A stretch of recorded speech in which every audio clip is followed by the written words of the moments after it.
Hello friends, मी प्रणाली तुमचं स्वागत करते मराठी किचनमध्ये. श्रावण महिना सुरू होत आहे आणि सर्वांचेच या महिन्यात उपवास असतात. तर आपण आज बनवणार आहोत साबुदाणा न भिजवता शाबू वडे. तर चला आपण पाहूया. त्यासाठी मी इथे घेतलेले आहेत 2-4 मिरच्या, उकडून मॅश केलेला बटाटा, 1 वाटी साबुदाणा आणि कूट आणि मीठ. तर आता आपण मिक्सरच्या भांड्यात मिरची आणि 2 ते 3 चमचे कूट हे बारीक करून घेणार आहोत. तुम्ही पाहू शकता.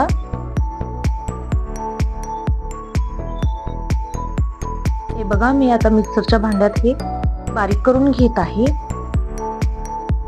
आता हे सर्व जे मिश्रण आहे ते आपण बटाट्यामध्ये मिक्स करून घेणार आहोत. जो आपण मॅश केलेला बटाटा आहे तो. आणि आपण साबुदाणा हा भाजून घेणार आहोत.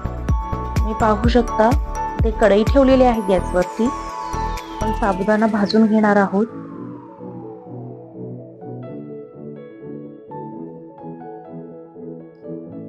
आपल्याला साबुदाण्याचा कलर चेंज होईपर्यंत आपल्याला साबुदाणा हा भाजून घ्यायचा आहे. साबुदाण्याचा कलर लाल होतो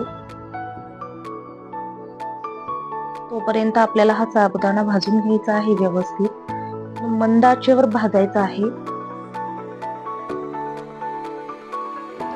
तुम्ही पाहू शकता इथे आपला साबुदाणा असा लालसर होत आहे. साबुदाण्याचा कलर बदलत आहे.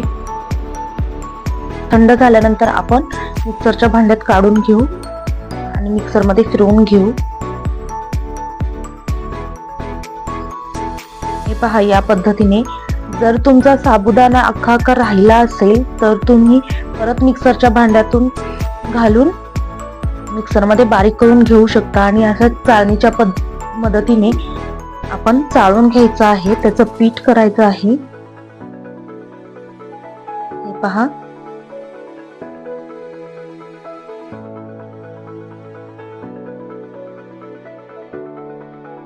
या पद्धतीने आपल्याला व्यवस्थित चाळून घ्यायचं आहे सर्व साबुदाणा. आता आपण ऍड करणार आहोत जो मॅश केलेला बटाटा आहे. कूट आणि मिरचीचं जे मिश्रण आहे ते.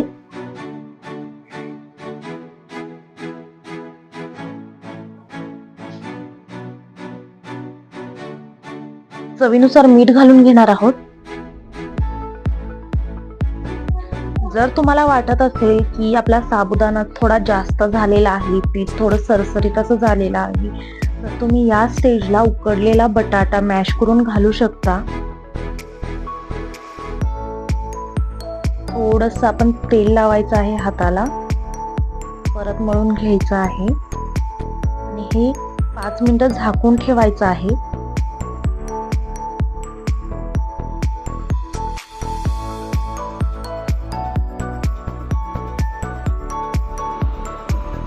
तुम्ही पाहू शकता आपलं इथे पीठ छान असं भिजलेलं आहे.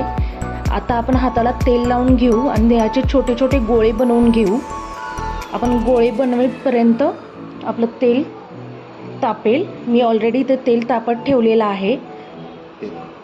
हे अशा पद्धतीने आपल्याला बनवून घ्यायचं आहे.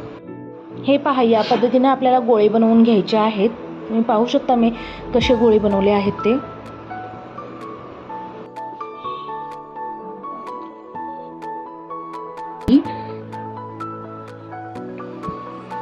हे पहा, आपले इथे गोळे तयार आहेत.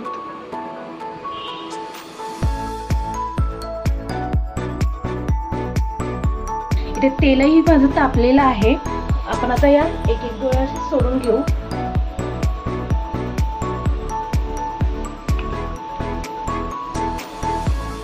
थोडं कमी फ्लेमवर फ्राय करायचं आहे.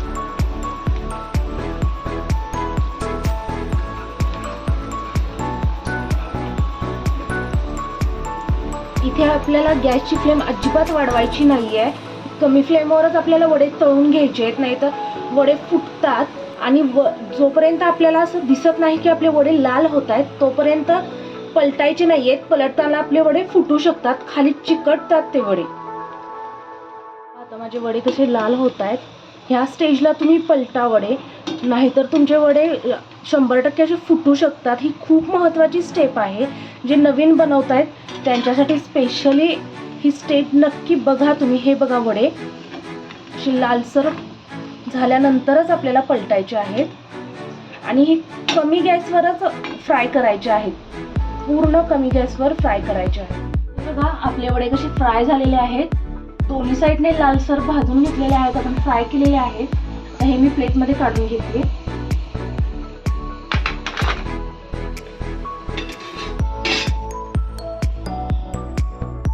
शाबू वडे तयार आहेत. हे तुम्ही दह्यासोबत किंवा जी खोबऱ्याची उपवासाची चटणी असते त्याच्यासोबतही खाऊ शकता. हे बघा मी फोडून दाखवते. आतून छान अशी फ्राय झालेले आहेत, शिजलेला आहे व्यवस्थित. हे बघा.